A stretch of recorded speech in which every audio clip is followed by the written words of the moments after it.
So today's Cup of Joe lesson, this one is not your typical feel-good Cup of Joe lesson.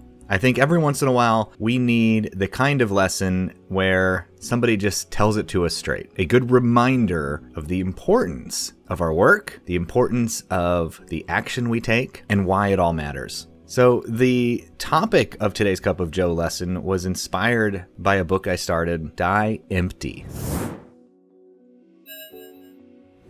It's a book from Todd Henry, and I love just the idea of thinking about basically your legacy, fast forwarding to the end of your life, which is one of my secrets that I share often. How I make decisions in the present moment is to fast forward to basically the end, right? And then work backwards and say, number one, will I have any regrets about whether I do this thing or don't do this thing? And regret is just one of those feelings that I think we all can agree, one of the worst feelings.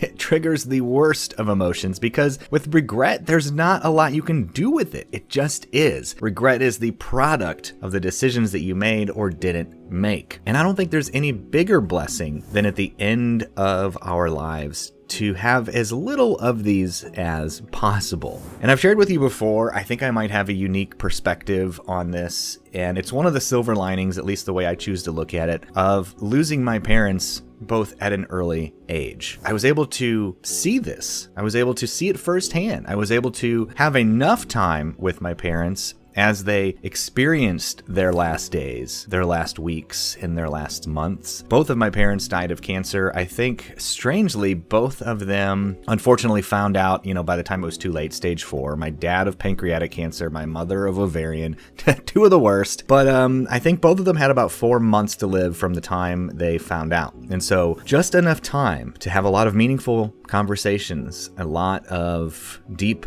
thoughts, a lot of precious time that I'll never forget. And so, of course, I've thought back about those many, many times. And for those of you who have lost loved ones, it has a way of sharpening you in a way that nothing else can. It changes you. It actually literally changes your brain chemistry when you lose those that you love. We don't have time to go into that now, but you are a different person after you've experienced this loss. But even though I've had those moments of clarity where I say, you know what, I am living with intention, with purpose, I will have no regrets, I see how fragile life is, there's still times when I get caught up in the busyness, as I'm sure you do too. Or I choose the path of comfort versus the path of uncomfort, even though I know that that is the path that will lead to the actions that I want, that will lead to the sense of satisfaction and less regret. However, in the moment, many times I still choose the comfortable route, as I'm sure you do too. So today's lesson is going to be sort of a pep talk for us to remember, and also a chance to give yourself a pat on the back, because you and I are here. We're doing it. We're in the trenches over and over again, and it's a good time to stop and reflect and say, you know what? It does matter. It really does. And so I want to share with you a quote from the book. The most valuable land in the world is the graveyard. In the graveyard are buried all of the unwritten novels, never launched businesses, unreconciled relationships, and all of the other things that people thought, I'll get around to that tomorrow, one day. However, their tomorrows ran out. Forgive me, I don't have the last word there in that quote, but their tomorrows ran out. All of our tomorrows are eventually going to run out. And when we think about it in terms of what we do, what we create, I love this one as well. He says, when most people see modern art, they think, I could do that, but they didn't.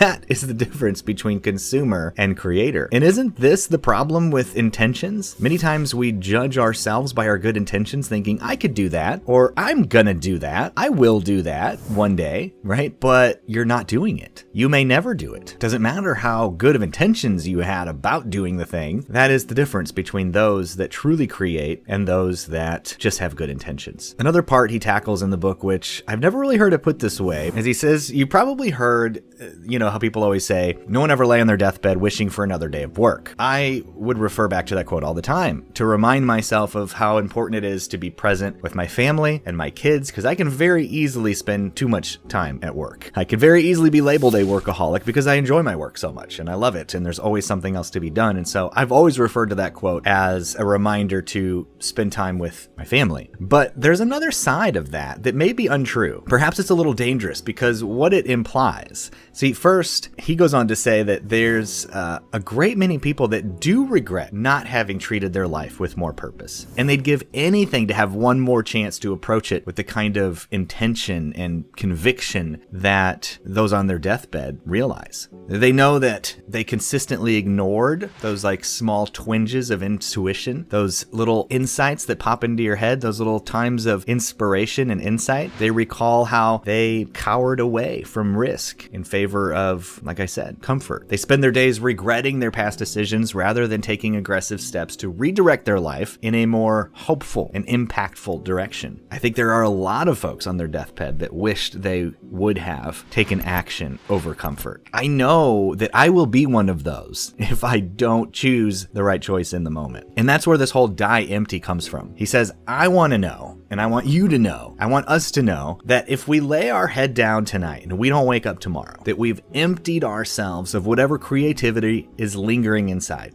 with minimal regrets about how we chose to spend our focus, our time, and our energy. He says this doesn't happen by accident. It takes intentional and sustained effort. He says, but I can say with confidence from my own experience and the experiences of others I've worked with that the effort is well worth it. So the next time you're faced with that decision, comfort or intentional action, remember that there's a lot at stake. What's at stake? Fast forward. What's at stake is massive regret, missed opportunities, things you will never get back. Sometimes we think we're going to have an unlimited supply of energy and focus and health, when we know the reality is those are all resources that are draining, that will eventually be gone for all of us. We got one shot at this. We get one shot at this. It's another weird but comforting thought to me when I think about things that I'm afraid of, when I think about things that I'm going to engage in that are uncomfortable, especially when it's like putting yourself out there in front of people. Remember this thought. Everyone alive right now, this is their chance, right? We've all seen generations and generations before us. They had their chance and they're gone now. And everyone alive right now will also be gone in the future. And so what's so scary when you think, you know what? We all got one shot at this. Why not risk it?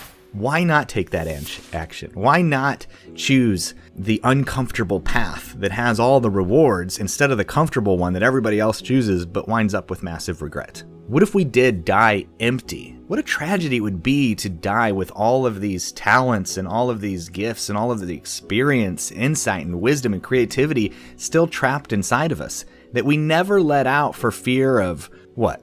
Rejection? For fear of criticism? For fear of what our friends or family might think if we didn't succeed? Let's not die full of all that stuff because of fear. Let's at least know that, hey, we've given it everything we got. Yes, we had fear, but we chose to go forward anyways.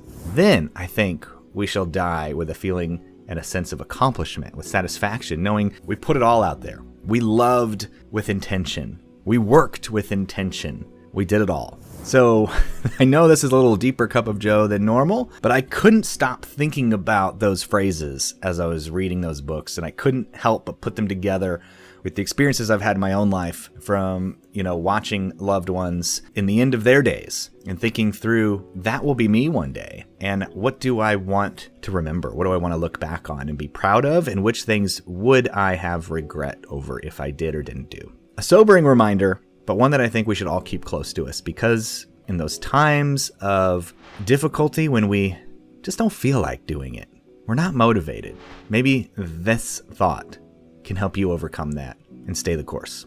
All right, Unchained Writers, always a pleasure being here with you today. Big Unchained Writer group hug, virtual high fives all around, and don't forget, give yourself that well-deserved pat on the back for being here, for showing up, even when you don't feel like it, even when you're not seeing the progress that you make. Just know that you're stacking the bricks one at a time, and it does matter. It will matter in the end. Always a pleasure being here with you all. I look forward to the next one. I'll be cheering for you. Bye, everyone.